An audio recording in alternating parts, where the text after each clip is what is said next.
සමාජ මාධ්‍ය ජාලවල ඔබත් මේ අමුතු දර්ශනය අනිවාර්යයෙන්ම දැකලා ඇති. එකම පෘථුවියක එකම තැනක මුණ ගැහෙන සාගර දෙකක් මැදින් අඩිපාලමකින් වෙන් කරලා වගේ එකිනෙක මිශ්‍ර නොවී තියෙනවා. මේ තමයි අට්ලාන්ටික් සාගරය සහ පැසිෆික් සාගරය මුණ ගැහෙන සීමාව කියලා තමයි මේක ගොඩක් අය හඳුන්වන්නේ. ඇයි මේ සාගර දෙක මෙහෙම වෙන් වෙලා තියෙන්නේ? මේක ස්වභාව ධර්ම හාස්කමක්ද නැත්නම් වෙනත් බලපෑමක්ද? අද අපි විද්‍යාත්මකව හොයලා බලමු මේ දර්ශනයේ පිටුපස තියෙන ඇත්තම කතාව මොකක්ද කියලා. ඉතින් මේ ගැන එකිනෙක කතා කරමු අද වීඩියෝ එකෙන්.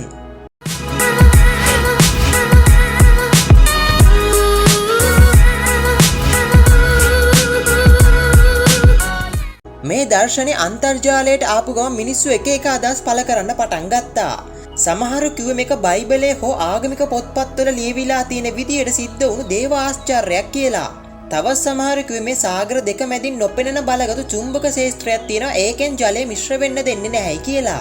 හැමෝම පොදුවේ විශ්වාස කරපු ලොකුම දේ තමයි මේ සාගර දෙකේ ජලය කවදාවත් කිසිම දවසක එකිනෙක මිශ්‍ර වෙන්නේ නැහැ කියන එක. හැබැයි මේ කතාව ඇත්තද? විද්‍යාඥයන් මේ ගැන කියන්නේ මොකද්ද? අපි දැන් ඒ ගැන පොඩ්ඩක් බලමු.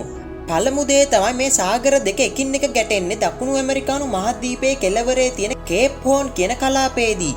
විද්‍යාත්මකව බැලුවොත් මේ සාගර දෙකේ ජලය ශ්‍රේණිකව මිශ්‍ර නොවි මේ වගේ මායිමක් හැදෙන ප්‍රධාන හේතු තුනක් බලපානවා.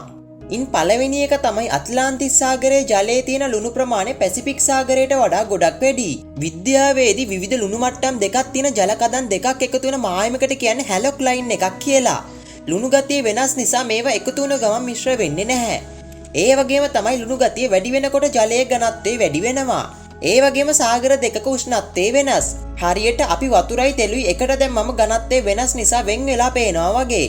මේ සාගර දෙකේ ජලයේ ඝනත්වය වෙනස නිසා එකින් එක තල්ලු කරගන්නවා මිසක් ලේසියෙන් කලවම් වෙන්නේ නැහැ. අනෙක් හේතුව තමයි කේප් හෝන් කියන ප්‍රදේශයේ ඊටම ප්‍රබල සාගර දියවැල් ක්‍රියාත්මක වෙනවා.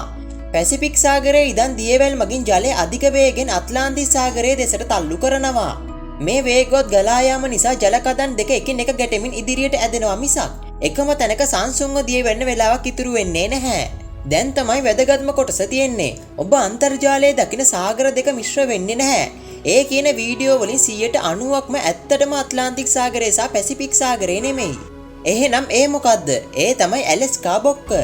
එතනදි සිද්ධ වෙන්නේ ග්ලැසියර දිය වෙලා එන සෙල්සියස් අංශක බිඳුවට කිට්ටු ලුණු ගතියක් නැති පිරිසුදු ජලය සාගරයේ තියෙන ලුණු අධික තද නිල් පාට කරදිය ජලය සමග මුසු වන ස්ථානයයි.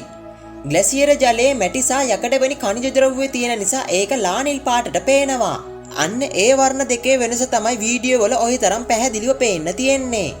එතකොට ඇත්තටම මේ සාගර දෙක කවදාවත් මිශ්‍ර වෙන්නේ නැද්ද? නැහැ, ඒවා මිශ්‍ර වෙනවා. අපිට ඇසට පෙනෙන මතුපිට මට්ටමේදී මේ වෙනස තදින් පෙනුනත් සාගරයේ මීටර් 100 ගණන් ගැඹුරට යනකොට සහ බලගත් කුණාටු ඇති වෙනකොට මේ සාගර දෙකේ ජලය සෙමින් නමුත් ස්ථීරවම එකිනෙක මිශ්‍ර වෙනවා.